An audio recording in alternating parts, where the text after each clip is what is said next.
to Wholesale Hotline, where we cover everything to do with wholesale real estate. I'm Jamil Damji. I'm Brent Daniels. And I am Pace Morby. And together we cover the most important parts of wholesale real estate. Lead generation. Conversion of sellers into contracts. And dispositions. Guys, remember when you're watching this show, do us a favor and squad up in the comments. Make sure that you are liking and subscribing to the YouTube channels and in the Facebook group Wholesale Hotline.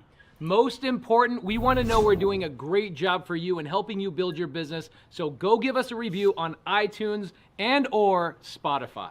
So squad up and enjoy the show. Testing.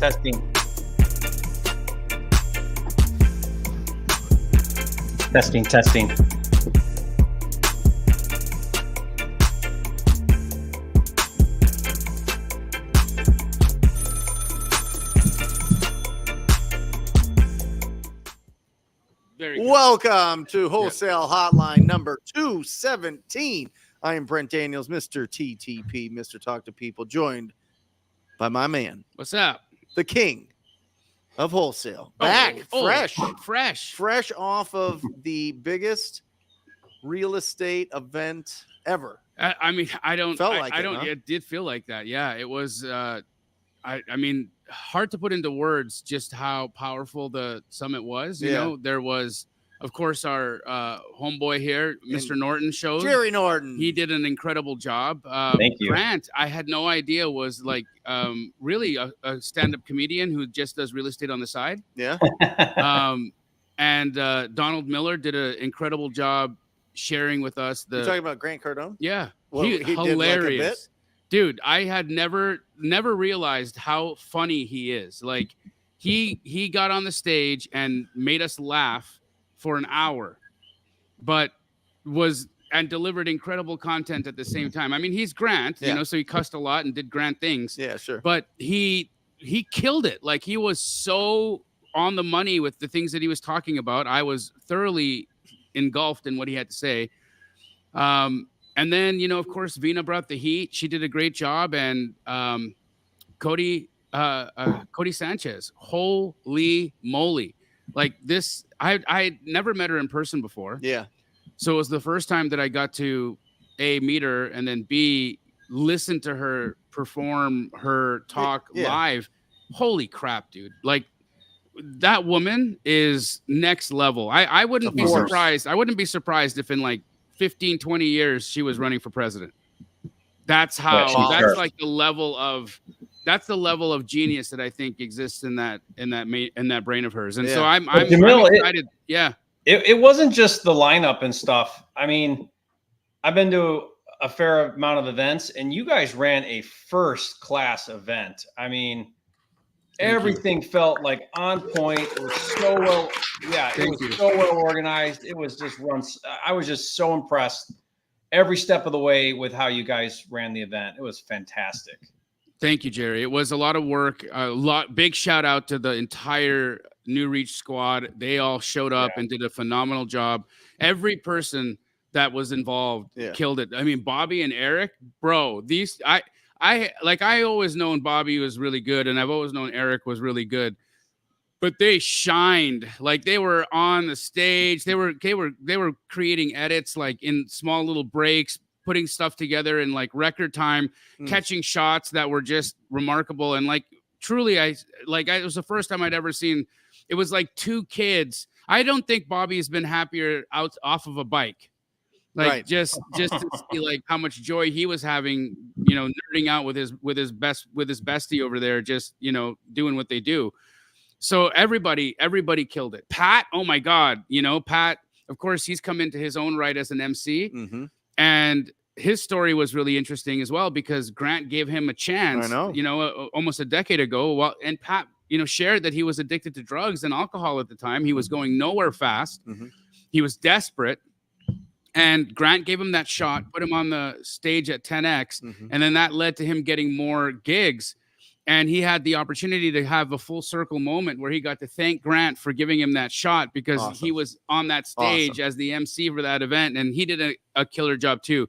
All in all, man, I'm so happy that it went the way it went, but I feel like the folks who missed it, missed out. What was your presentation on? You personally? I did a couple and then of Jerry, things. I'm going to ask you the same thing, but so the first presentation I did were 6 life lessons I've learned over 45 years of getting my teeth kicked in, and what I took from that. Sure. Right.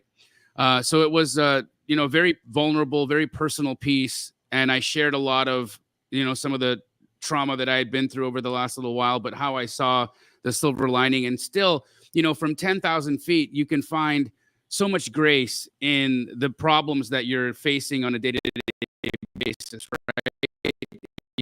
You have to see how everything connects when you look at it from distance. Yeah. And then you actually see that there's so much love and so much guidance that's happening for you. And oftentimes things that hurt, they're painful in the moments that you're living in them, but they lead to greater and more opportunity for you in your life if you have faith and if you're moving in that direction and you don't let yourself fall apart and let the wheels fall off. Yeah.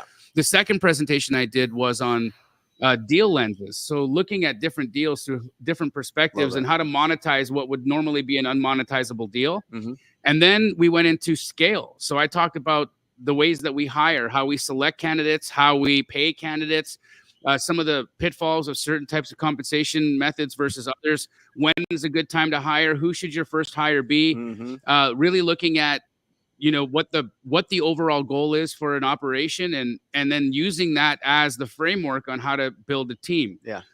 And I think a lot of people gained some valuable insight from there because we've got so many wholesalers that are doing well, and some have ambitions to build a Keegley type of show. Yeah. And then others are like, hey man, I'm really happy just having 3 people on my team and taking home $100,000 a month, know, and you've got to really be honest about what it is that you want. Do you want a lifestyle like Mr. Norton over here, where he can travel wherever he wants to go, as long as he can bring his, progeny of children with him.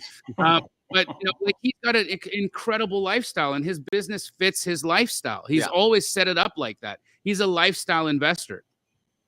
Running a shop like Keegley for a guy like Jerry Norton would be a nightmare. He wouldn't want to do that, right? But he's one of the most successful investors I know, and he doesn't need a Keegley. He can do all the things that he does and make millions of dollars in with a very lean team, and for the most part, running it from Puerto Rico with bad internet. Right. So if he's able to do that from there, everybody has the tools that they need to do what they're trying to do. You just have to have your focus, know what your goal is, and then work from that backwards, right? Have the end in mind and start building towards filling that end up. And if you want to be a lifestyle investor, figure out what kind of lifestyle you want and build it like that. So lifestyle first? It depends, right? I didn't choose that path, obviously. Right. I'm not a lifestyle investor. I'm a life sentence investor. I don't know what you call me, but I definitely chose the different path, right? I wanted big. Right. I wanted big. I want, maybe but that's part of lifestyle, don't you think? It is. Like, that's again, looking back at it now, when I see, of course, we built one of the most incredible companies. Would I do it again at that level? I don't know. Right. I don't know if I would have chosen that path. And again, I love it, but now in hindsight, looking at it, I'm thinking, man, I could have been just as wealthy, and I could have had a lot more free time. Yeah. But you do what you do, and I did what I did, and I'm still grateful that I've had every opportunity. Yeah, but you love the action. I love the action. I not everybody does. Not everybody does. I get it. Yeah. Jerry, what'd you talk about? Yeah, so I talked about how to increase your risk tolerance was kind of the focus of my presentation. And I basically broke down how risk, the way I define it was risk is things might go wrong or bad things might happen. And then I talked about to succeed in real estate or to really grow as a real estate investor, your income and your success, you have to be able to tolerate that anxiety and stress and sleepless nights of the risk that you're taking on. Right. And a lot of people tend to run from that or hide from that, or they think something's going wrong, or human nature is to try to avoid anxiety. Like if I'm feeling anxious at all, then I gotta just stop. I gotta stop this from happening. When reality is that's just very normal. And the people that continually progress are the ones that are able to sit in that anxiety, act in spite of it, right? Move forward, even though you feel fearful or you're scared. And then I kind of laid out a roadmap, sort of like what Jamil did, where I kind of laid out steps where, assess where you're at, operate one layer higher until that becomes comfortable. And then you can go one more step higher. And over time, you'll gradually progress until you're doing bigger things, bigger deals, taking on more risk, managing it all really well. But it's basically, start where you're at, and it doesn't matter where you're at, just start where you're at and have a plan to continually climb the ladder and your ability to manage and tolerate that risk. One of the best things about Jerry's presentation, if I might add, because I went out into the crowd and watched it, he was really honest. He was very honest about his projects and his learning curve, because he takes on some of the most difficult projects and construction projects in the game, right? When you're building the type of luxury product that Jerry builds, I mean, you're talking about a buyer pool that's extremely finicky, that has a taste that, I don't live in that type of a home, right? And I know, Jerry's rich AF, but even he's a modest guy, right? Like, so he may not even be putting some of these materials in his own private residence. Right. Yeah. And so when you're building for that type of buyer avatar, you're taking big risks. And, he was very real about, hey guys, here's a deal where I barely broke even. Here's a deal where I think you lost on your first one. Yeah. He lost money. And he spoke the honesty about it, right? And then he's like, okay, well, what did I learn? And then he took that and parlayed it into his next one where he broke even. And it's like, what I really loved about that is it showed people the reality of how this goes. Guys, you're gonna get to bat and you're gonna strike out, and you're gonna and hard times are gonna happen, and you have to have the resilience to pony up and get back at bat and try again, because the next time he did, grand slam, millions of dollars made, right? If Jerry had sat and said, nope, I'm done, lost money, broke even, I basically worked for free for the last or a loss for the last 3 years. But no, he went up and did it again, and he had a spouse. He has a spouse that supports that. That's also hard, right? Like, how many people have a family structure where you lose a couple $100,000, don't make money the next time, and then when you come home and say, hey honey, I want to try this one more time, she's like, yeah. And then I had the chance to have a really great conversation with Anne-Marie in the back, and I understand why. She's incredible. Yeah. So it's just really cool, man, seeing all of that in real life, and all the people, just so many of them are in the studio right now, and that was really special. The community out there is just too beautiful. Yeah. Well, you see people posting everywhere, right? Yeah, it was bananas. That was my feed for the whole week. Was everybody? Huh? We missed you guys. Yeah, big time. You have to be at the next one for sure. Yeah, for sure. Well, are you guys doing live events now? We're gonna do a thing. We're gonna do a 25. Because it's a lot. People don't understand. People show up, you get your badges, you go in, there's seats, there's all that. Like, every single part of that process is planned by somebody and costs something. Oh yeah. The total cost of that event was $3 million. Yeah.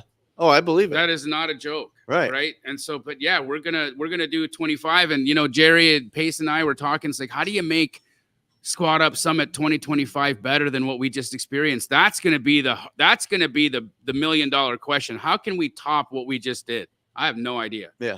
No clue. But we got Pace Morby, so we'll figure it out. Yeah. We got a creative genius in our back. If anybody could, it would be Pace, right? Yes, sir. Yes, sir. That's awesome. Jerry, so you were gone last week. You're at Squad Up. What are you working on right now? Are you still doing the hotel? Are you still doing flips? Are you still wholesaling? Like, how do you do that all remotely? I think people really want to know that. Yeah, I mean, strategic partners is a big part of it, right? Good operator, good team. I do, like Jamil said, I do have a very small team. I've got a handful of partners that do a lot of the heavy lifting in my wholesale business, so that's awesome. I have an operator that oversees my flips, so I have a handful of regular, like everyday type of flips that we do. And then I've got 2 big luxury $6 to $8 million projects that we're working on. One's still going ground up, and then the other one we're working on design plans right now. And those are both in Puerto Rico, right in my neighborhood. So I got those 2 projects. And then the hotel, we're still working on the hotel. We got more we're doing there to get it.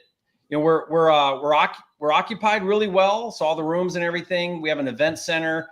So we're starting to book that out and do a lot of events there, which is what the whole vision of it was. But we still have some more stuff. We're going to do the rooftop, and we're going to take some space out of the restaurant and make an ADA unit, because we don't have that and we need to have that. So that'll be still a project that'll be ongoing probably for another year or so. So what's your job? Is your job running, raising the funds? Is your job the vision? Is your job design? Is your job just hiring the right people to take care of all of that? Like, how do you do that all with 10 kids and Puerto Rico and traveling and going to Montana and doing, you know what I mean? Like, yeah, I have to really force myself not to get in the weeds ever. And if I'm on a meeting with my team and it gets anywhere down in the weeds at all, I'm like, hold on, everybody. I either got to leave this meeting or we got to change the direction, because I cannot be on this meeting unless I thought it was supposed to be some high level. If it's not, then you guys carry on. I got to go, because I cannot operate anywhere other than very strategic with all the things going on. And even then, like I'm like averse to meetings. So I'm really, my team would love to have more meetings than we do. And I'm like, you guys got to figure it out. You got to figure it out, because I can't get on a meeting with you. Yeah, but Jerry, like 20 years ago, you were like digging holes in Detroit. You know what I mean? Yeah. Like, how the heck do you go from digging holes in Detroit to being like, I can't meet with you people. I've got too big of visions. I'm not saying, but you know what I mean? Like, how do you hire people that are going to follow you as a leader? And second of all, like, how do you make sure that each project's going to be a winner? Yeah, well, I mean, the answer is so boring, Brent, and it's just like really slowly over 20 years. You know, like, it was funny because I told that story Jamil went over, where I talked about how I broke into luxury, and it was like a 10-year window from, you know, kind of getting up to like the $1 million price point. And then those couple of deals I did at the 3 million price point, that was like 5 years of no money, lost 200,000, broke even. So like 5-7 years of not seeing anything, but just still working at it, trying to learn from it, doing a little bit more. And so, you know, it's like a slow, tedious grind at it. Not what most people want to hear. No secret ingredient. You know what I mean? Just no shortcut to success. I mean, yeah, 7 years, bro, of nothing coming in and operating at a loss. There's not a lot of people that would be able to stomach that and then keep going. 7 years? 7 years, bro. Yeah. And fortunately, I was still doing normal size deals, right? So it wasn't wasn't the only thing, but that model was, it was a long time. And, you know, I doubted myself a lot on it, but, you know, I never looked at this. I never looked at this whole thing like, you know, I'll be successful if I have fill in the blanks, this much in the bank or whatever. I just kind of felt like the whole thing was just, how do I learn? How do I grow? How do I get better? And as long as I'm out of my comfort zone, then I know that'll happen. Yeah. So as long as I just stay slightly out of my comfort zone, then I know I'm moving in a new direction. And, you know, one thing I didn't say, Jamil, that I wanted to say, or if I could do it again, I would say, is that after a while of operating slightly outside your comfort zone, that then becomes the comfort zone. Yeah. Well, then if you're comfortable, then you know you're not growing anymore. And then that's uncomfortable. So like, if you're not sort of in this space of anxious, stressful, a little bit of sleepless nights, that has to become your normal. And when that becomes your normal, then you're just growing and developing and getting better all the time. But, you know, most people they're trying to avoid that rather than embrace it. That's a big truth, man. And it's real. It's like that in anything, right? Even when you're working out. I mean, you know, look at you. How many times have you hit a plateau? You don't get arms that big and not have broken through extreme plateaus, right? You can't. Like, you have to stress yourself and switch things up and change up the workout and, you know, do some stuff. And so he's exactly right. If you find yourself in a situation where things are like feeling a little bit comfy, a little coasty, it's time to F stuff up.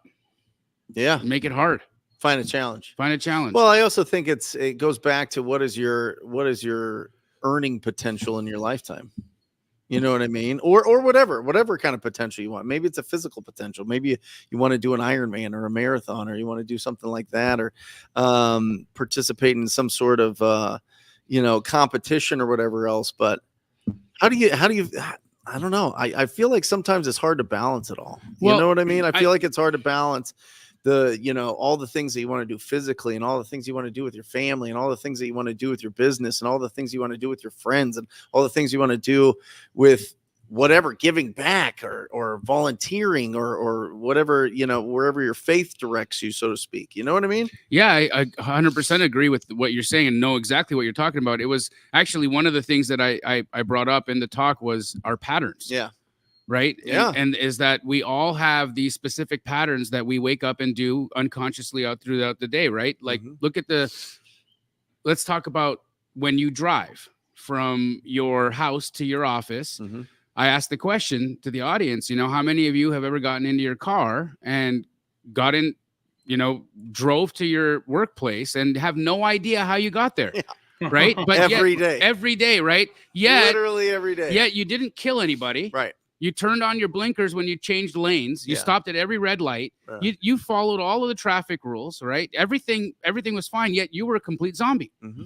And what is interesting is that when we're in these patterns, right? When you're in a predictable pattern of your life, well, that pattern now becomes a subconscious program, and you're no longer there. Mm-hmm. The autopilot takes over. Yeah.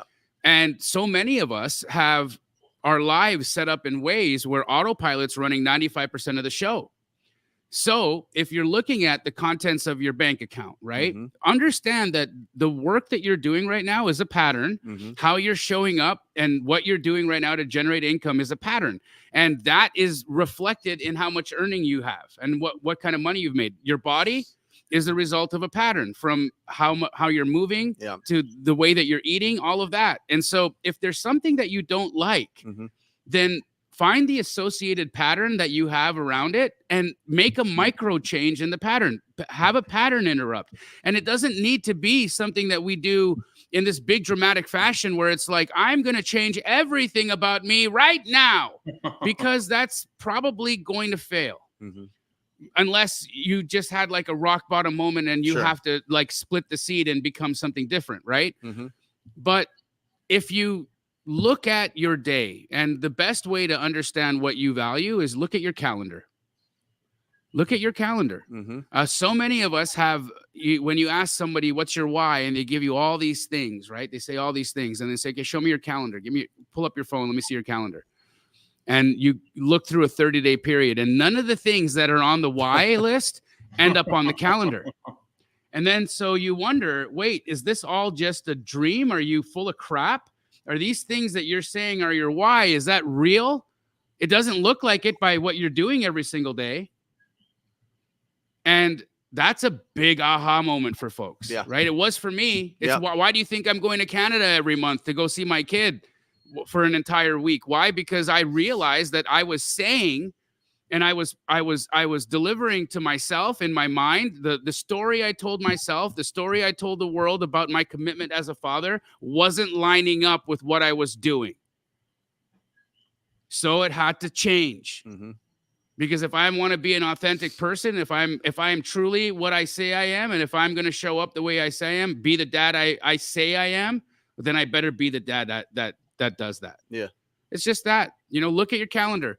And last, one of the funniest things about us is that if you want to know like the contents of how you think and how you feel, see what's coming to you. Yeah. What opportunities are presenting themselves to you? What people are calling you? What people are showing up into your life right now? What circumstances, what things are being drawn into your experience right now? That's a reflection of what's going on inside of your mind and inside of your emotions. And so again, if you're finding failure, if you're finding people that are just there to waste your time, if you're finding rejection, if you're finding a lot of loss and disappointment, well, there's a chance, it's actually better than a chance, it is obvious that the way you're thinking and the way you're feeling and the things that you're doing on a day-to-day basis right now are the attracting forces that are bringing this into your life. You make a little micro change here, a little micro change there, let those changes compound, and then see what it looks like in 60 days. See what comes knocking. And what comes knocking is going to be very different. That's how we change. You know, Jamil, I think you said something really, really key there. What you did when you talked about how you were showing up as a dad, you were willing to self-confront. Yeah. You're willing to self-confront. And be honest about it. I wasn't going to lie to myself. Most people aren't willing to look in the mirror and say, can I feel good about the way I'm showing up in my business, in my marriage, as a parent, whatever it is? Can I feel good about the way that I'm showing up? Can I sleep with myself at night knowing that and have integrity with myself around how I'm showing up in this area or that area? And most of the time the answer is no, and it should be no. And if you're willing to do that confrontation, right, and ask yourself that question, look in the mirror and ask yourself that question and be honest with yourself. And when the answer is no, then the next question is, what changes do I need to make? And that's the only way you can lead in a path of self-improvement, is if you're first willing to even confront yourself about it and be real with yourself about where you're at, and make it okay. It's okay. This is where I'm at for whatever reasons, but where do I want to be? And am I willing to make some changes now? And that's the key there. Otherwise, you're just not even aware of it. Most people aren't even aware. Yeah. Something that was a big perspective change for me was my grandma moving in next door to literally next door to my house is an assisted living house.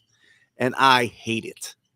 Because every time you walk in that door, you are faced with your mortality. Yeah. You know what I mean? Yeah. And then all of a sudden it's a bunch of 80, 90-year-olds sitting around, basically just, waiting to die. Waiting. But it's like right there. It's right there, Jamil. Yeah.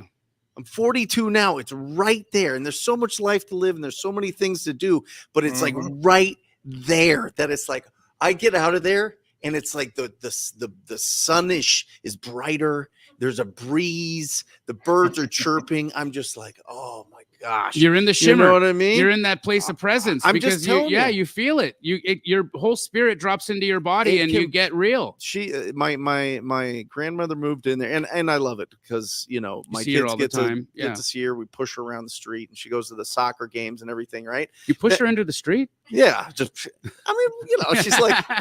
She needs some adventure. You know what I mean? Hey, navigate that, Grandma. Yeah.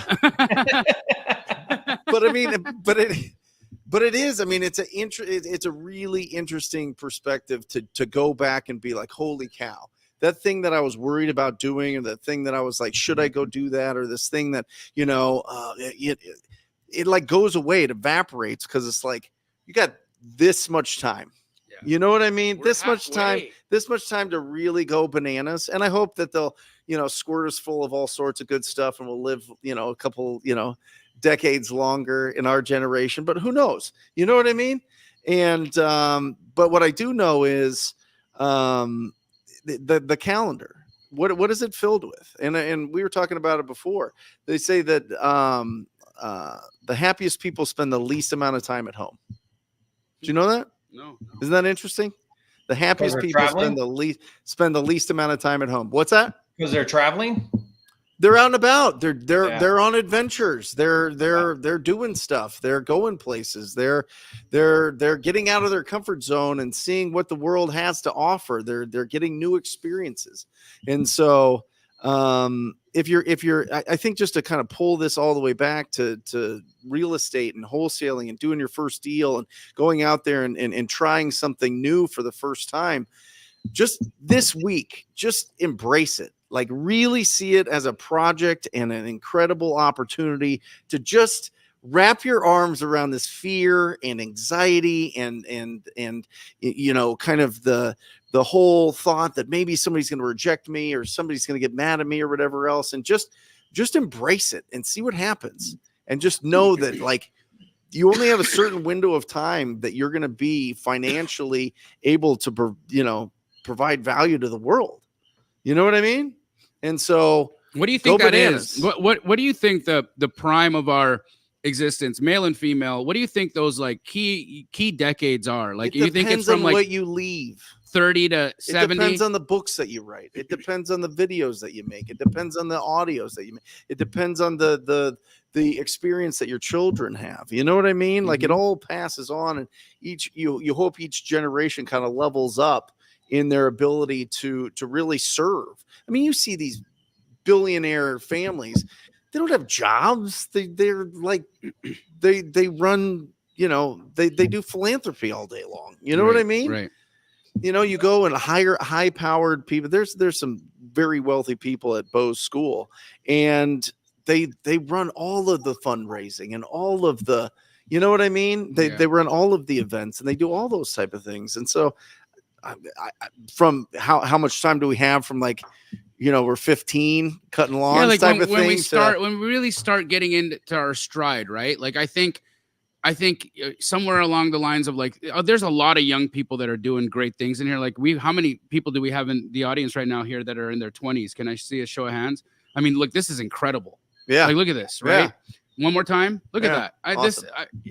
When I was in my 20s, I wasn't sitting in a podcast studio listening to people talk about real estate, right? So obviously folks are getting involved earlier and doing things at a much more accelerated pace. I think has a lot to do with the internet, and has a lot to do with people just having access to more information and seeing that there's greater things available to them. So they're starting earlier. But let's just say you're in your prime between the ages of 20 and 60, 65, right? 60, 70.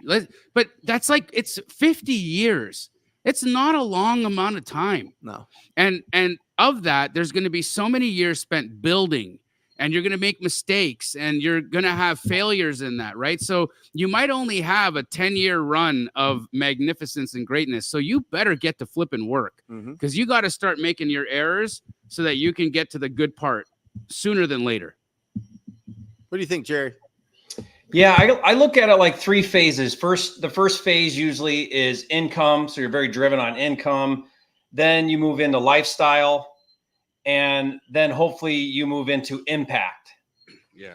So income, lifestyle, impact. And the sooner we can move through those phases and get to impact, then the more of a difference we make in our own lives and in the lives of others. Because impact means now you're looking at your legacy, you're looking at what you can do and bring to the world for the sake of others. It moves away from you to others.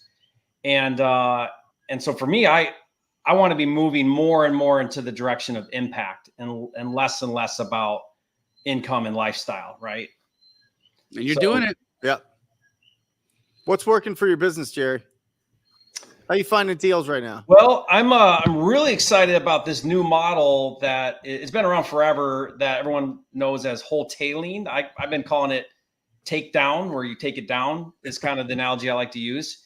And I think in the next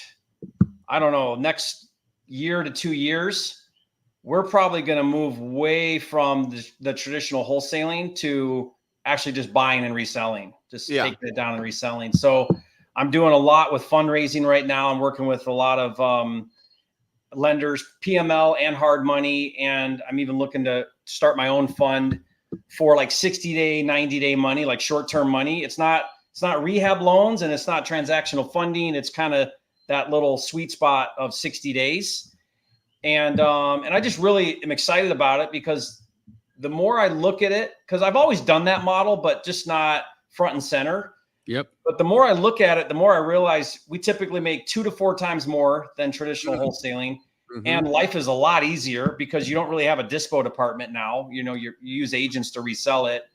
You get away from all of any kind of regulatory or licensing issues. That all goes away. So I'm just pretty excited about it. And that's going to be kind of a big focus with my kind of short-term wholesale strategies that I'm working on. What markets are you going to be focusing in doing that wholesale model, Jerry? Well, so we're doing it already right now with like my key partners in, 6 or 8 markets. So we've got a bunch in the works right now. Which markets are those? So 2 in Florida, the Orlando area, and the Panhandle, the Gulf side, Tulsa, Oklahoma, Tacoma, Seattle, Washington. Which ones am I missing? Knoxville, Tennessee, and am I missing one more? Maybe one more. But You yeah, doing anything in the Midwest or Michigan or any of those? Yeah, Michigan too. So I've always done Michigan because I'm from there. So I've always done deals there. So yeah, we'll do it there as well. Really, I want to do it anywhere. The key to this is it works with anything because you're reselling on the MLS. So it doesn't matter really what type of property because the MLS is going to get you probably the highest paying buyer, right? Because it's the MLS. But it works really, really well if it's a move-in ready type of property. So the perfect Are you doing some mini rehabs then and just getting things financeable and kind of cleaning stuff up? Yeah. And what's your average budget on a deal? This is incredible, Jerry. I want to kind of dive in if you don't mind. I want to know how you're raising funds. Yeah. How are you, like, what are you assessing a property like that makes a good opportunity for a wholesale? What's the maximum kind of rehab that you're going to allow for? How are you finding the contractors in these remote markets? Yeah, so the model works really well at 70% of as-is value, not ARV. So you no longer do ARV, it's as-is value, and as-is needs to be adjusted for like a quick sale. So our goal is within 3 weeks, we have a contract on the resale. Okay, and then we factor 10% is to all costs. So I factor about 3% on the closing fees to buy it and resell it. We got a little bit in there for trash out, cleaning, maybe a little bit of a punch list. And then we've got commissions at 4%, 1% to the listing agent, 3% to the buyer's agent. That may change with the new stuff. We'll see how it rolls out. And then about 3% in funding of the sale price. When I say those percentages, I mean percentage of the resale price. So about 10, 11% is going towards cost, and then a 20% buffer for profit. Now, it works at 80 cents, so like a 10% profit works fine, but the other 10 is your buffer in case it doesn't sell for as much, or a buyer wants concessions, or they want you to do something. You've got a little bit of room there, sort of like we do with Innovation. But that's the model. 70% of as is value. I got a home run deal if I can buy at 70% of as is value. And the perfect properties are where it's occupied and it's messy, because now you buy it, they move out, you clean it. It looks like a totally new property now, right? Compared to what it did before. Sure. And so then you're just reselling it. You're not really doing much to it. I don't want to rehab. This doesn't work if you're rehab. The other factor is access, right? I mean, if we have a lockbox on a vacant house as a wholesale, we're selling that for top dollar, 100%, right? Yeah. If we have squatters in the house, no access, no photos, you're not making as much. No. Right? For sure you're not. But that would be a part of what I think Jerry's talking about to do in the whole time, right? Is, if whatever the issues are, if there's some, minor updates that need to get done, or, big things like an AC needs to get replaced or whatever, just the things that an inspection would find. And then if there are occupants that you need to have removed, dealing with that. There's a lot of states right now that are bringing in legislation to quickly remove squatters. I believe that's happening right now in Arizona as well. It's already been passed in Florida, which I'm very grateful for. My goodness, this whole scam. Not yet in Cali, but the scam, like the squatter scam, is just insane, right? Like somebody can just go, and what they're doing is they're finding vacant houses that are listed for sale on the MLS, and they're seeing what's vacant, and they're breaking into that house. Then they just create a fake lease. And when the police or the listing agent comes to show the house and there's folks moved in, they're just saying, well, I got a lease. Somebody rented it to me. Take me to court. And nobody has to, like, they don't even have to show who signed this lease. Were they even allowed to lease it to you? Nope. You have a piece of paper in your hand that says that you're supposed to be here. Now it's a court situation. And in a place like California, it could take years. There is a house in Beverly Hills right now that I've been following the news story on. There's a house in Beverly Hills where a guy did that. It was for sale. He somehow gained access to the house, moved in, changed all the locks, and started turning it into a nightclub. He is running a nightclub out of the house and charging admission and having these like crazy parties every night. And the entire block is losing their mind because they're up until like 6 o'clock in the morning going with like loudspeakers and just like completely causing a ruckus. And there's nothing that can be done. Oh my gosh. You want to know how long this has been going on for? 2.5 years. No. 2.5 years. How? Crazy. How? That's in wild. what world is this okay? Where the property owner is standing outside saying, I can't get into my own home. I can't remove these people. He's talking to the police officers and he's like, this is my house. I've never granted permission for these people to be in here. How is it that we can't get these guys out of there? That's the law. It's insane. Wow. So, Jerry, I love it. So buy the properties, own the properties, get title to the properties, get them cleaned up, put them back on the market, sell it as is. You're still looking for cash offers for properties that need renovations? Yeah, if it's, I mean, that's not your ideal property. It'll still work, but ideally it can get financing, traditional financing. So it's a move-in ready. Ideally it's dated, you know, but it's still functional and someone can move in. That's the best ones. Those are the best ones. Sure. Yeah. And the key to the whole, how do you determine the key to the whole model, and this is where I'm aggressively raising money, is 100% funding. Yes. So I've got a couple lenders right now that are doing mine for 100%. So they pay, and the payments are deferred until you sell it 60 days later. Yeah. So now this is like a no money deal. Like and they're non-recourse loans, right? So that you're not even on the hook but of course you've got great relationships with these lenders. You're never going to leave them holding the bag or, you know, taking a loss. Can you unpack for the listeners, Jerry, how did you make these relationships with these lenders, and how are you fundraising your private money lenders to do these types of transactions so that people can see if they can do the same thing? Yeah. Well, first of all, if you have a mindset that funding is not available for you, you got to get that out of your head like right now, because it's not true. First of all, most hard money lenders will lend to your very first deal. They'll lend to you on that deal. Yep. Because like Jamil said, they underwrite the deal, not you. That's why it's hard money. So if you get hit by a bus, they're going to take back that property and resell it and be made whole. So it's less about you. So you got to get that out of your head right away. It's more about the deal. So the better the deal, the easier the funding. Right. So I just tell people, if you're looking for funding, just get an amazing deal. And the money is always there. I tell people this all the time. I've never not gotten funding for a good deal. Right. Now, I've not gotten funding for a bad deal, right? But I've never not gotten the money for a good deal. Someone's going to give you the money. And so hard money or asset-based lending, they'll lend you 80 to 90%. Now, to push the 90%, typically they want to see that you've done a few transactions, like, you know, lending home, which they're in all 50 states, hard money lender. They want to see 5 transactions in the past 2 years, and they're going to ask you for HUDs. That's not that much. I mean, so if you're sort of still new, 5 in 2 years is not a lot of deals that you could show and get you from 80 to 90. But at no experience, your very first deal, you can get 80%. Well, where's the other 20% come from? That's where I bring in private money to cover the other 20%. So now I've got 80% of the capital needed from hard money. How are you securitizing the 20% private money lender as a second deed of trust, or what's that? Yeah, second lien position. And now they're at risk some, right? Because they're in second position. But if I'm buying right, there's still equity in the property. And that's what I tell them. I say, look, we're still protected by equity. You're not in first position. You're in second position.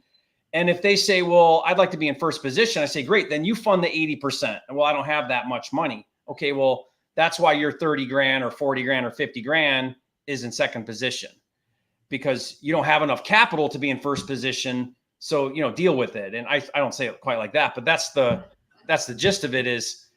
And I have a ton of investors that are, my favorite PML is a self-directed IRA. What's a PML mean? Private money lender. Yeah, sorry. Private money lender is PML. So my favorite is a self-directed IRA, because, you know, if you worked in corporate America for 10 years, you have 25 to 100,000 in your IRA. You can self-direct it and lend it in real estate. And there's no better application for it than that. Like, that is what it's designed for. Have a company that you refer people to, Jerry, for unlocking the money trapped in an IRA?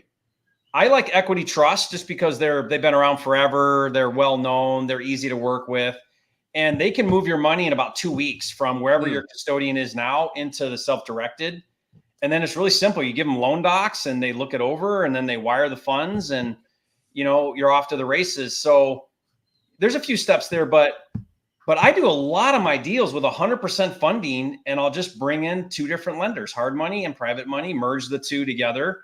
And there I am. I'm all in on a deal. What I'm working on, though, what do you give them? What do you give your lenders for their participation? Are you giving them 50% of the profits? Are you giving them an interest rate? What's that look like? So you could do debt or equity. Equity would mean there's some type of partnership there. Debt is just interest. And here's what I do. If a private money lender has under 100,000, I borrow at 8%. If it's between 100,000 to 300,000, I bump it to 10%. If it's over 300,000, I bump it to 12%. And I do that to incentivize my PML to give me more money. And they always do. Right? Because they get a higher rate now if they give me more money. What are some rules to follow with respect to raising money from, private money lenders? Because I know there's a lot of people here that would love to do it. And there's a lot of people like that are lenders that might have access to cash. Like I know the Trainer brothers are rich AF, right? But how did they protect themselves? Like I've been in it, for instance, I just recently got an email from the people that I had done a deal with on multifamily project syndication. Here, a syndication here in Arizona. And all the money's gone. It's all gone. I was just given like 2 days ago told, by the way, all your money is gone.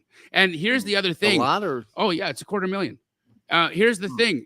About a month ago, these same guys called me and were pretending that everything was okay, looking to raise more money. They were trying to raise more money and then not 30 days later, send me a letter saying that it's all gone bust. And now I know that some of the people that they worked with, they bit on that second call, on that cash call. And so when they did a cash call, I didn't bite. I was like, no, I'm not giving you any more money. But some people did. And they used that money to live on. Right. And so what are the rules? Like, what can you spend the money on? What can't you spend the money on? What's going to get the windbreakers at your door and put you on American greed? What's not? How do you protect yourself from these fly by night shops that come in and took my $250,000? And I want to, every part of me wants to just name names, but I'm going to hold myself back from doing it. But these guys are clowns. Yeah, well, I know. I'm so mad. Yeah, geez. He's choking mad. A couple thoughts around that with private money lending. If you're going to do private money lending, it's more about the operator number one, right? Like you want to underwrite a deal and understand what you're lending on and make sure that you're protected with the assets. You want to make sure you have a lien position. You want to make sure you understand that equity position in the deal. You want to do your due diligence on the deal. Every deal needs to stand alone. So even if you've worked with an operator and you've lent them money like a bunch of times, and when operator, I mean the investor that you're lending money to, right? Yep. But the operator to me is more important than anything, because if they have a track record and you trust them and they know what they're doing, then even if they do a bad deal and they strike out, they're going to make you whole. So I've had deals that didn't win, but I've always made my lenders whole. I mean, right? Because that's just how I roll. I'm never going to leave a lender hanging, because to me, it's not their 100,000 or whatever number it is. It's that money on this deal, the next deal, and deals for 10 more years to go. Right. So I will write a check to a PML no matter what to make them whole. Because I got a reputation to uphold, all the things. Right. So it's very important that you lend to an operator that you feel really good about. I have some PML and they'll be like, hey, Jerry, you're offering me 8%, but I went down to the RIA last night and there's guys there that'll give me 18%. I'm like, okay, but good luck. Yeah, zero of 18% is still zero. You know what I mean? So don't just look at that. And I think a lot of people make mistakes by doing that. They chase after a higher rate with a less qualified operator, and you can get into trouble that way as well. And then everything's just got to be on the up and up. Get a lender's policy, make sure the lien gets recorded, all the things that you want to do if you're going to lend on real estate. And always securitize against the property, right, Jerry? Don't do promissory notes like that kind of lending. Unless you are, again, I mean, there's all kinds of different structures on lending, right? And unless you really know the person or you feel really confident about what they're doing, I think, what is your risk tolerance, or what do you guys think about lending on a promissory note? Yeah, no, I would never lend on a promissory note. You have no recourse. If they get hit by a bus, you're out, right? So I want it tied to an asset So remember, the promissory note, if in real estate we have the deed or the deed of trust or the mortgage, depending on what state you're in, that securitizes the asset to the promissory note, right? You got to understand how that works. And keep in mind, if it's a one-to-one loan, if Brent lends me $100,000 for a deal, then Brent and I can work out a deal. We can do some paperwork and we can do a loan. If Brent lends me $100,000 and then I turn around and lend it to Jamil, or I use that money for some type of thing, that's where the SEC is involved, and that's where you go to jail, right? Like you cannot take people's money and then reinvest it into things. But a personal loan is what we're talking about here with private money. So it's them lending you on a deal, securitized by the asset. That's okay. That's why hard money lenders have to be licensed and regulated, because they're pooling money into a fund and then lending that out to you and me. And that's go to jail if you do that wrong. You know, it's interesting. I had a conversation. I'm actually releasing this video tomorrow. A lot of us in the real estate industry know Tony the Closer, very controversial figure who has called out a lot of these scams, right? A lot of these bad actors that have been out there taking people's money. And I had a candid conversation with him. Right? He came over to my house in LA and we sat down and talked. And, you know, I actually really enjoy the guy. Like he was speaking facts. And, you know, he was talking about one of these scams from one of these people out in New Jersey. I'm going to not, you know, name names, but I think a lot of us know who I'm talking about, the little fat guy out of New Jersey.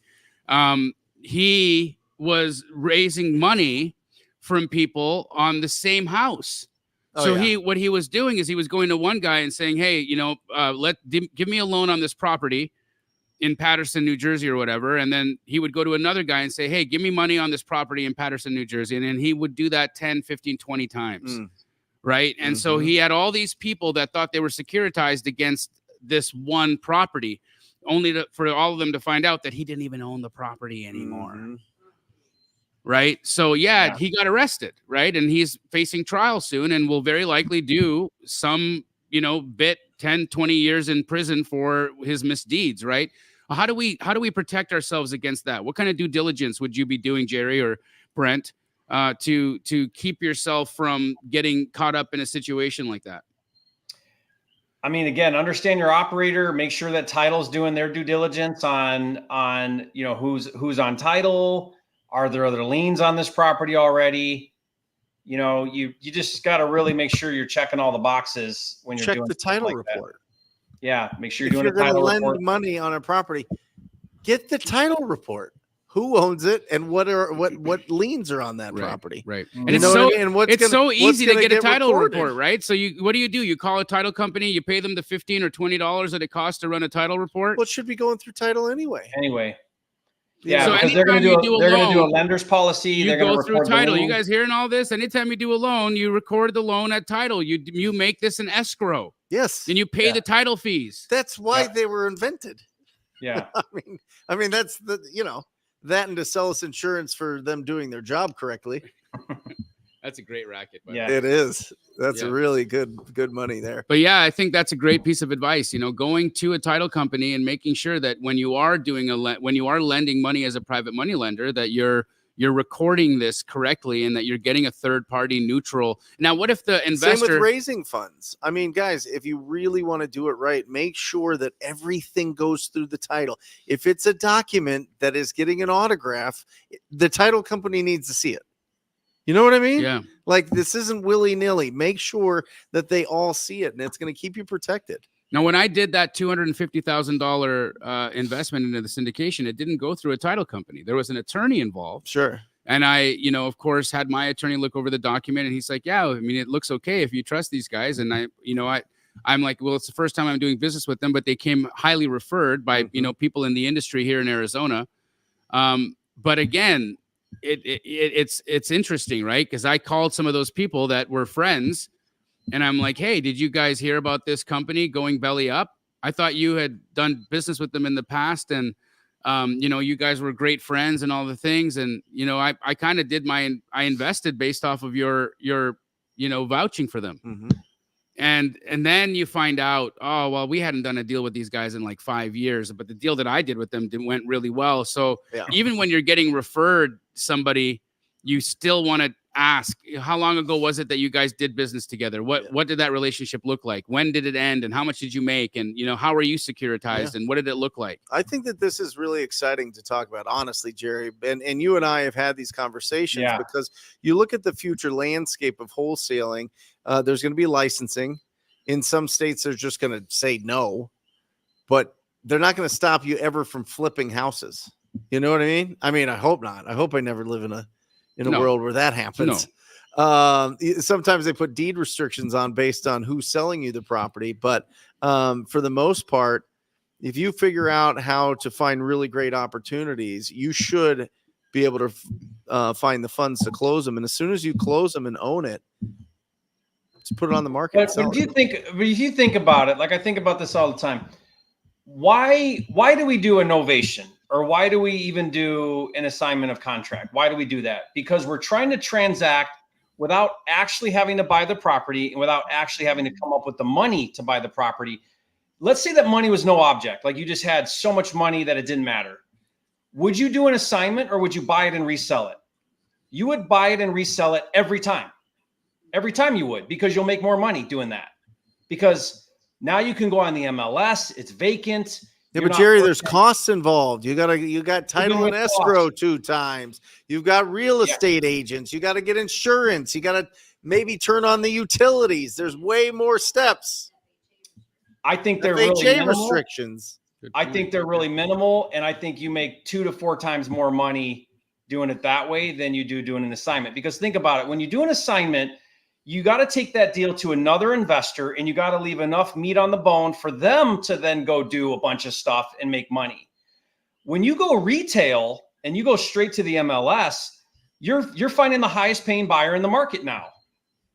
So you're going to get a lot more on the back end for it than you will. As long as it's financeable. Right. Because we sell a lot. I've outperformed the MLS so many times, Jerry. I mean, I'm not saying this is to toot the Keegley horn, but we have. We've outperformed. We've taken houses that were sitting on the MLS and had no action on them, taken them off the MLS, let it sit a little while, and then went and resold on to our buyers list and and sold it immediately. I'm telling you, we're like 30%. We closed the deal right now, because we have a lot of post-possession stuff and people want their funds and they want to be able to move within 30 days. So we'll just close it. Good deals, right? We negotiate them well. We'll close it, get them out, and then we'll sell it not on the MLS. We're selling it to your database. Buyers list. Yeah. I'd love to do like some kind of a thing with you, Jerry, where maybe we took a couple of similar homes and we do a case study where, we'll just do a straight out assignment and see what the net is on that and the time and the opportunity cost of holding the money up and all that versus a wholesale. And let's kind of map it out and see what did it look like. And, how much more did Jerry make and what was it involved? What were the pieces involved? Were there headaches? Did you find a head in the freezer? Like what did we, what did you deal with? You are right though. Like, by the way, guys, I didn't just throw that in there for shock value. Jerry actually did buy a house, closed it, went in and opened the freezer and found a head. I never told you. I heard the rest of I found out who did it and stuff. They came out with like a report on it.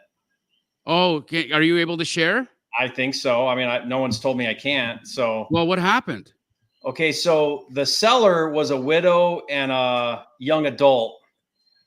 And they approached the kid and asked him point blank, of course they're going to investigate.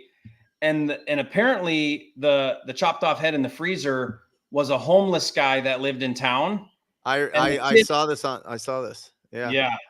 And the kid said, yeah, I stabbed him and cut off his head. I killed him and cut off his head. Like he just totally admitted it. And the interview with them, the detectives, is disgusting. Oh yeah. Goodness. Oh yeah. He's like, yeah. And Jerry, what did you have to do? Like, was there any more involvement from you owning the house? And no. Did you end up getting a head on that deal? I got a head. Yeah. Yeah. Can you give me? Proud of myself for that one. How to get ahead in real estate? Yeah. Yeah. That's your next book, right? That's it. That video would go viral on YouTube. Should we do it? Do Absolutely. That's wild. Crazy.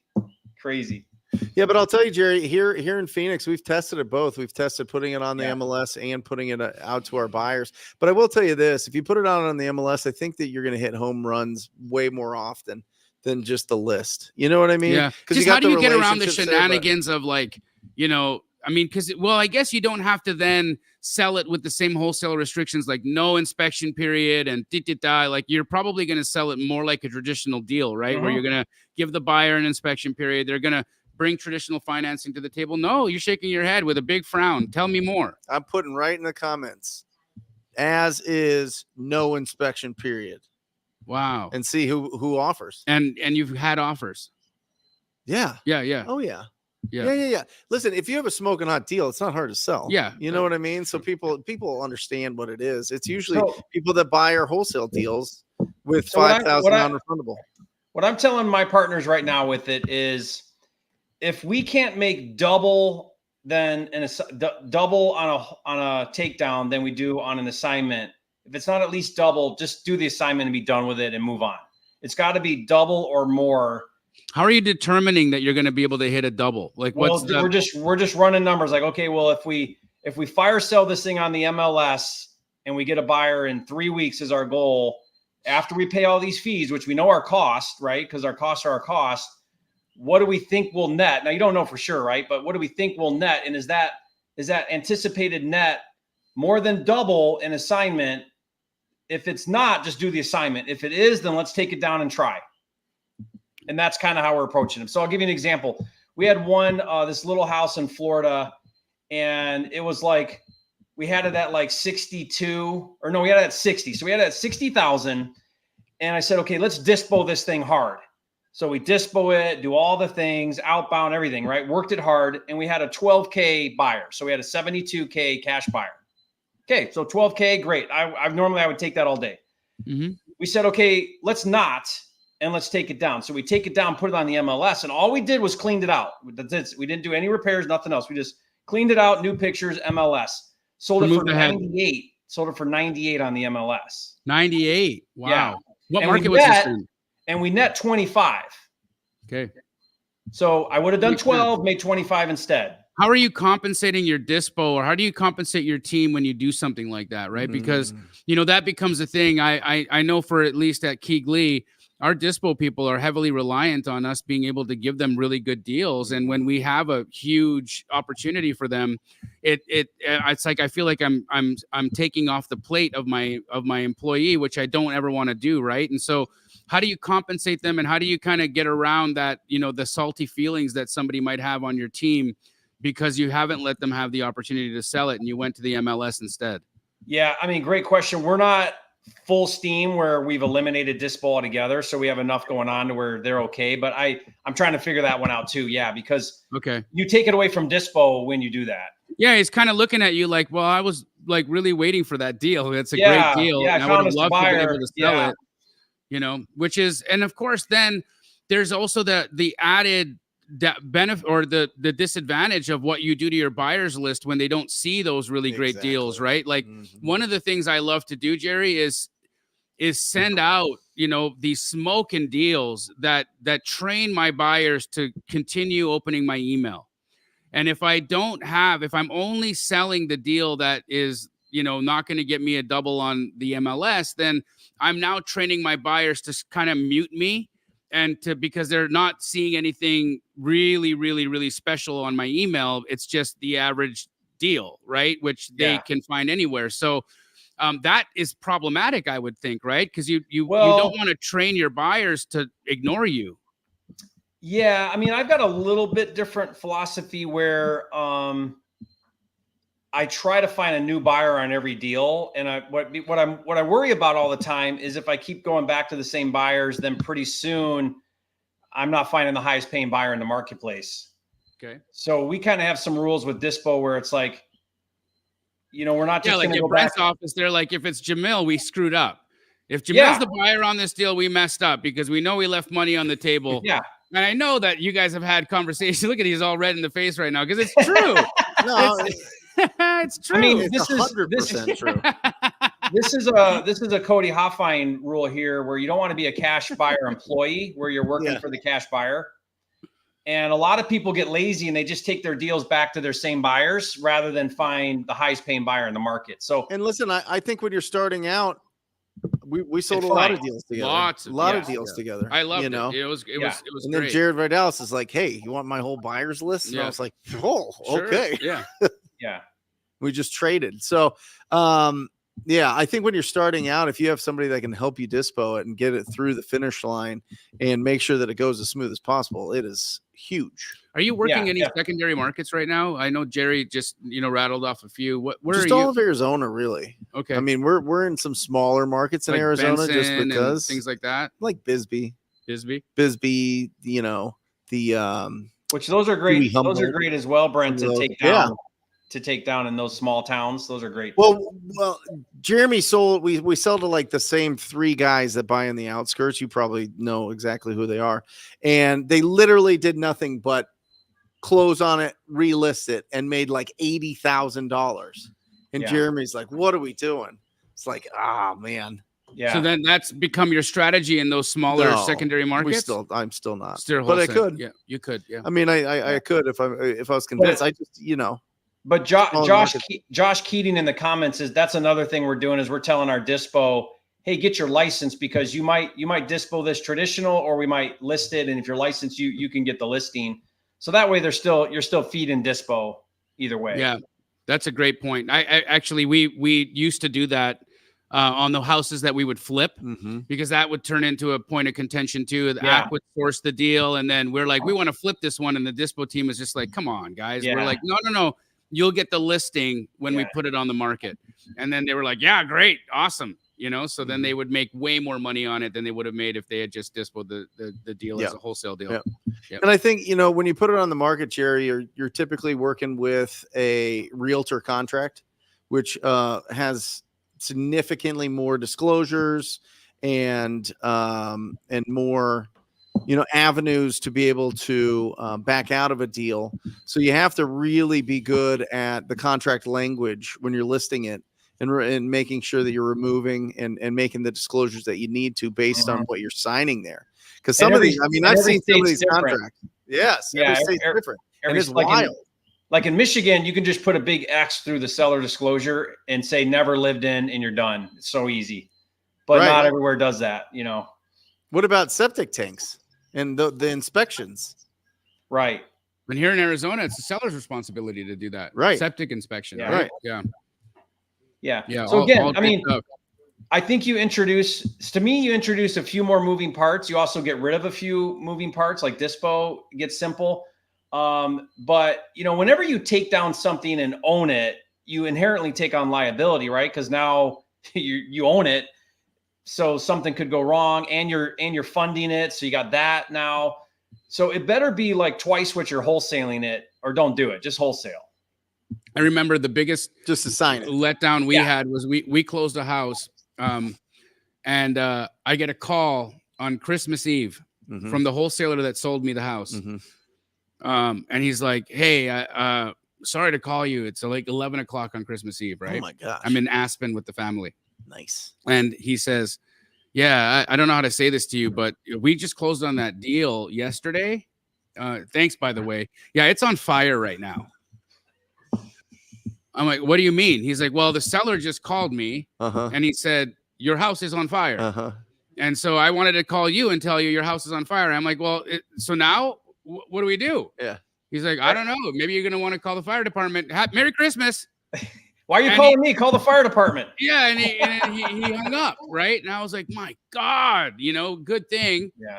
We had insurance on it because we closed on it with hard money. So they make you get an insurance policy. But like that would have been one of those deals if I had funded it in cash and I could have just like slipped the mind of getting the insurance that day. Always. It happens all the time. Always. Yeah. Right. And the day after close, the thing catches on fire. And it actually didn't catch on fire. We had an arsonist in the neighborhood that was actually, we ended up flipping that house on the TV show, and we talked about it because he came back while we were doing the renovation and set the house on fire again. Just had they catch him? Eventually, yeah, we caught him on tape.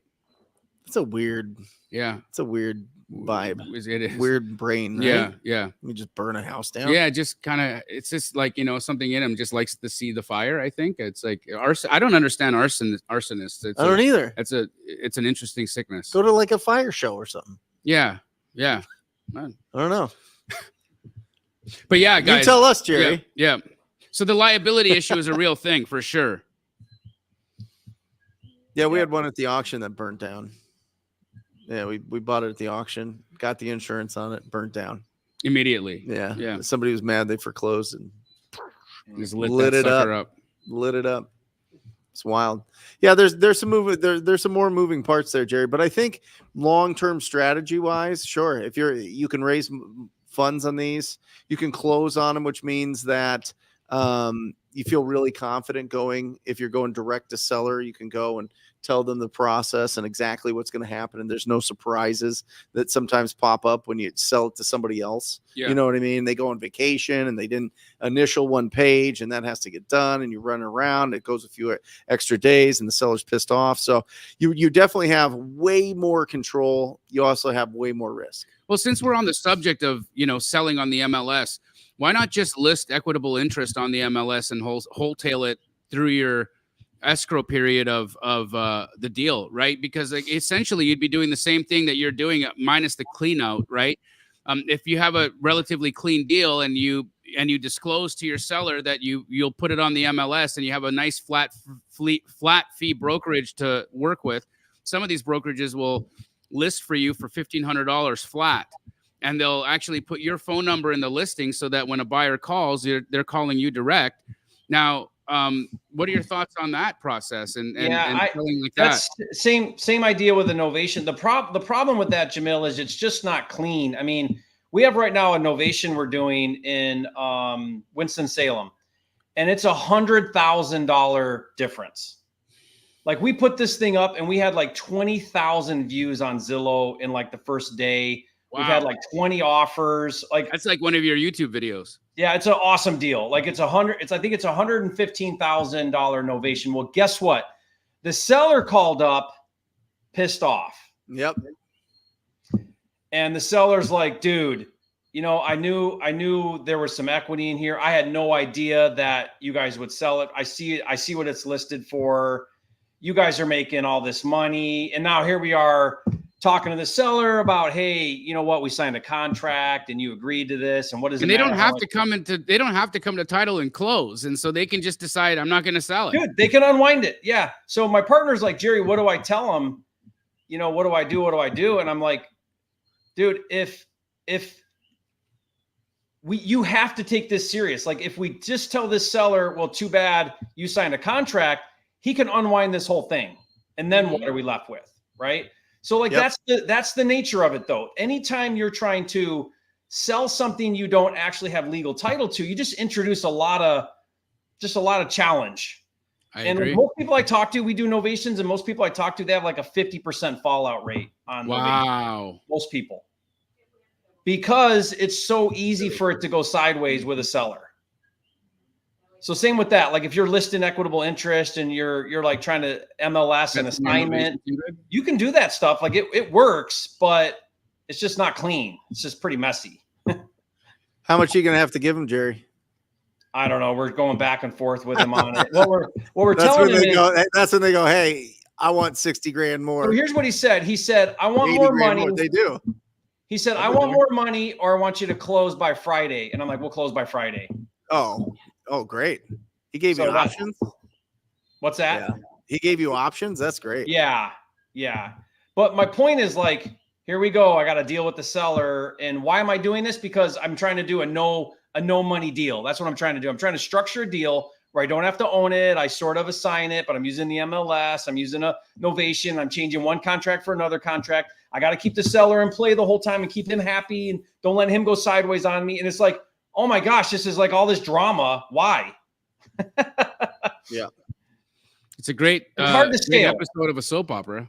Yeah. Drama deals are hard to scale. That's why you see like creative financing from like a wholesale model is very hard to scale because creative has so many moving parts to put a good deal together that how do you train a sales guy to be really good at putting creative deals together? It's hard, right? It's hard to get people good at doing novations. That's why you see people doing it, but I don't see people doing 50 a month like you can doing like an assignment or flips or buying it and reselling it. That you can scale.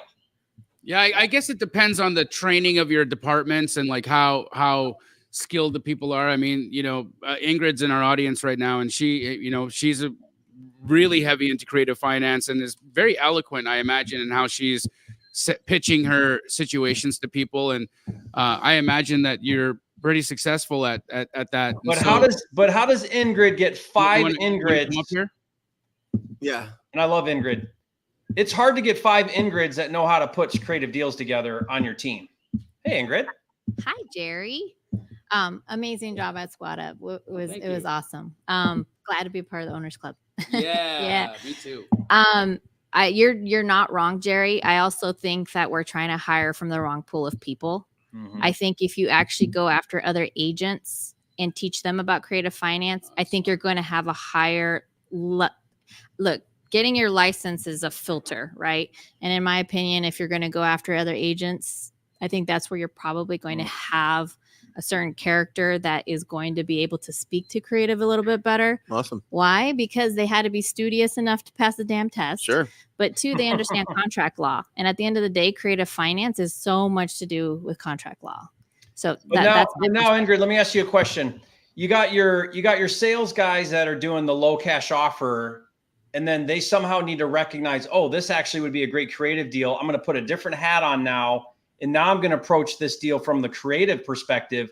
I just don't see that guy wearing the 2 hats. It's either that guy would not wear the 2 hats. So I think the approach is, and at least this is how I've been able to leverage myself, is there's these people who only have those cash hats. And so when they needed to take it to tier 2, right? Tier 1, like cash, tier 2 being creative.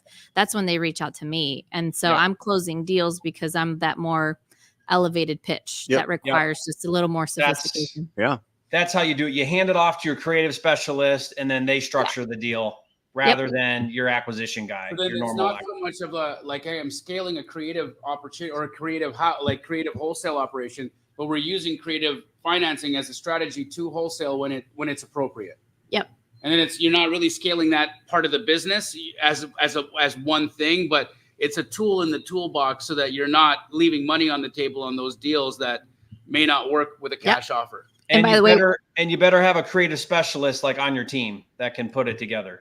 I don't think they need to necessarily be on your team. You could leverage those of us as an exterior person. I'll give you an example. There's a team out of Chandler. They've sent me like 4 deals. We're under contract for 2 because they didn't know how to pivot into that creative conversation. So they came to me. What kind of deals?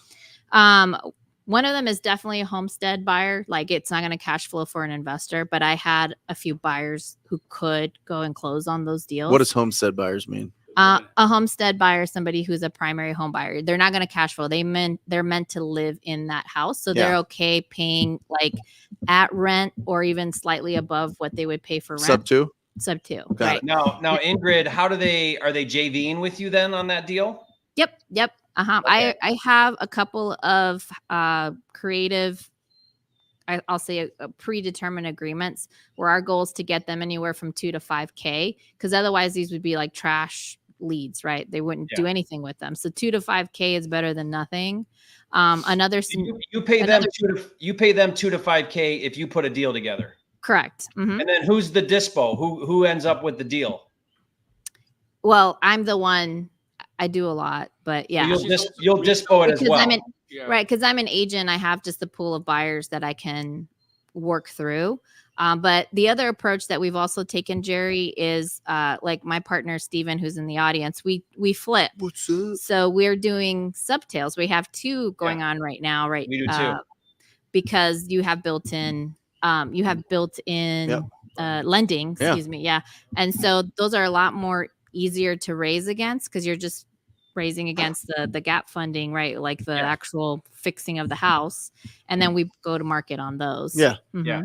And then I lean on him to manage those deals. Yeah. You just sell them cleanly, or are they going to take over the loan? No, we take over the loan. So No, I mean, once you sell it Oh, as a no, no. Paid subtail, off. they're getting their own, they're getting paid off. yeah, they're getting their Yeah. own. Not every time, but yeah, most of the 90% of the time, it's just a clean listing. So Awesome. it's a So, subtail. so let me make sure I'm following you, Ingrid. I get a deal. I can't make it work on a low cash offer. I bring it to you. You structure a creative and help dispo it, and you'll pay me $2 to $5 grand for Bringing as that lead. as a JV deal or whatever. Yep. Mm-hmm. Got it. Are you Very ever cool. going to lenders and asking them to refer you loan turndowns? Because there's so many buyers Absolutely. out there who are being denied lending or denied a mortgage, but they're qualified buyers. I mean, they have the finances, they've got the, the appropriate income to be able to afford. Do you have some kind of a funnel where these lenders are sending you their turndowns? I talk to lenders, I talk to agents, and I even talk to construction crews because a lot of them have really amazing Latinos that work for them and Yep. have down payments, which are called enganches in Spanish. And then I follow up with them like, hey, do you have anybody in? Now, is like citizenship or any of that ever an issue? Like, So long as they have an I-10 or a social security number. You don't even have to have a social security number. You can have an I-10. So if they're a legitimate 1099 worker, they should have an I-10. Yep. And that's all it takes. And it's actually way better for them because the kind of lending products for I-10 folks, they require 20% down. Like there isn't a program that requires less than 20%. Right. And most of our creative finance deal are generally between 12 and 15% down. And the goal is to make money on the down payment. And then if I'm wrapping it, then I make money on the wrap. Sure. So I'm arbitraging the existing mortgage. Yep. But if I'm not, then it's just a straight sub 2. Yeah. Awesome. I'll let Thank you. Yeah, no, thank you. Thank you, Ingrid. You're the best. And that's the thing, right? You got to leverage, your zone of genius or the people in your community zones of genius. And there's so many really talented people in the sub 2 community that can help you. And so they're in the chat. So guys, again, when these opportunities present themselves and a cash offer is not going to work, reach out to a sub 2 homie, talk to the people and say, who's really talented? Reach out to an Ingrid, reach out to a Kevin Cho, reach out to these people that have their, that have cut their teeth in the world of creative finance and have been doing incredible things. And there were thousands of them at the Squad Up Summit, who are all, I talked to so many people out there, people doing incredible wholesale deals. Some of your students doing incredible wholesale deals, Pace's students doing incredible creative finance deals. It's just so, what was really interesting, Brent? The summit, they did a survey of the people who attended. Yeah. Normally when you have these types of events, what do you think the percentage of people in the audience that had done their first deal would normally be? Oh, 10%. Ours was 73. Awesome. Wow. 73% of the people in attendance had already done their first deal. Yeah, that's insane, right? So like that, the level of sophistication. Yeah, because in it's that not room, one of those events that's like, rah-rah. you're doing like radio commercials and all this other stuff to get a bunch of people in that are just barely. But I think the point though here's the takeaway that how I want to structure my business. When you look at like the flipping umbrella, you could do a low cash to assignment, a double close. You could take it down and resell it. You could do a creative wholesale. You could do a novation. You could do a fix and flip. Like I don't ever want to be a one trick pony, and I want to be able to do deals the best way possible that fits my needs and fits the seller's needs. And if you're a one trick pony, I think you're going to struggle in this business because we pay so much money in marketing and the cost of running a business. You have to be able to wear multiple lenses or reach out to like an Ingrid or somebody that's got expertise. Otherwise, you're just going to burn through so many leads if all you're doing is a low cash to assignment method. You're only going to touch a fraction of sellers that you're spending money to generate.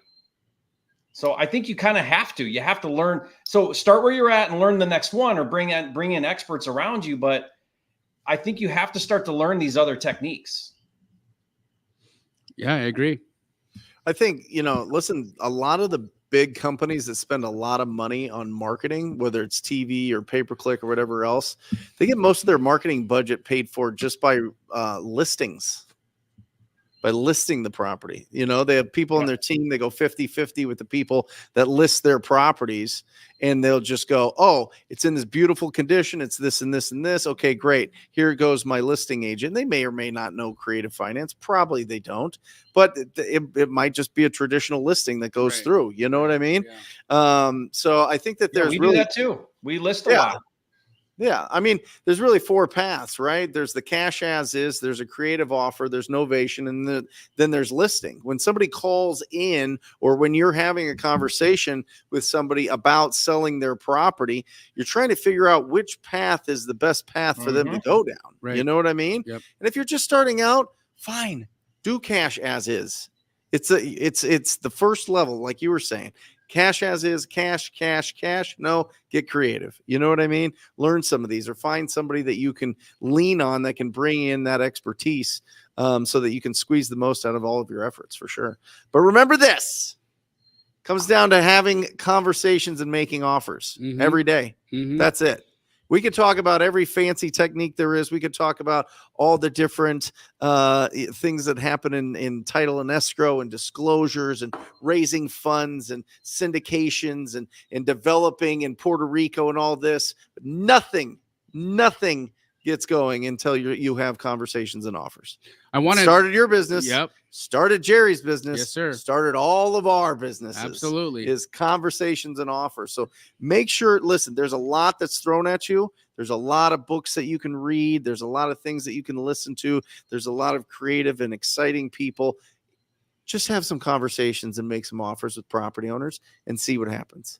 Because the education comes from the results that you have. Absolutely. It comes from the experiences that you have, not from just sitting around and being the best at knowing which technique to whip out if you're never on an appointment. That's true. You know what I mean? Yep. So true. That's it. And those conversations can be with real estate agents. Absolutely. It can be with properties that are listed on the market. That's probably a great way to start building up your confidence in this business. Absolutely. Absolutely. Wanted to just take a quick moment to congratulate all the people that joined us in the Owners Club at the Squad Up Summit. Brent, Pace, and I had been working on something in the background here for a nationwide title company that is standardizing the process of wholesale and creative finance. And we are going to be launching that in the next 30 days. And all of the people who joined us in the Owners Club are going to be owners with us in that title company, which is incredible. What are you going to call it? We're going to name it at our first retreat. Nice. And so they're going to have a hand in naming the title company. There's 3 choices: community title, standard title, or complete title. Oh, so we're not sure. We're going to let the owners decide what it's going to be called, but really exciting about that announcement that was made, and super excited about community camp and all of the things that we have coming up. What do you got on the fence? Wednesday, guys, we're going 3 hours live on the Brent Daniels YouTube channel. That is at 1:00 Eastern time to 4, or 10 o'clock Pacific Standard Time to 1. We bring on incredible guests. We really break down the process very simply so that you can take action and get the instruction that you need to find some great deals. So beautiful. I'm excited to bring the live show back. It's been put it on the shelf for about a year, figuring out what I wanted to do with it. And we have a lot of giveaways. We have a lot of games. It's a lot of fun. Awesome. Yep. Jerry, what do you got going on this week, bro? Man, I got a busy week. So tomorrow, I don't have the link up yet, but I'm gonna go live with my older boys, and it's gonna be really fun. I'm gonna be doing a challenge with them on helping them get wholesaling started. So I've got a whole list of I'm gonna walk them through like a challenge and map out for them. Okay, here's what you got to do, and to get your first deal, second deal, and so on. And so we're going live tomorrow, I think noon Eastern time. But watch for the link because I don't have it up yet, I don't think. And then tomorrow night, late, I'm doing a live with my wife, and it's sort of like the spouse's call, or like the family call. How can you, if you're the one that's not doing the business, how can you be a good support to your spouse that is? How can you not lose sight of like your family and your personal life, your home life while you're building the business? I think so important, man. Yeah, I think we sometimes neglect that. And so she's gonna be coming on with me. We're gonna be talking about that. So yeah, that's tomorrow night. So tomorrow's a busy day. Thank you for doing that, Jerry.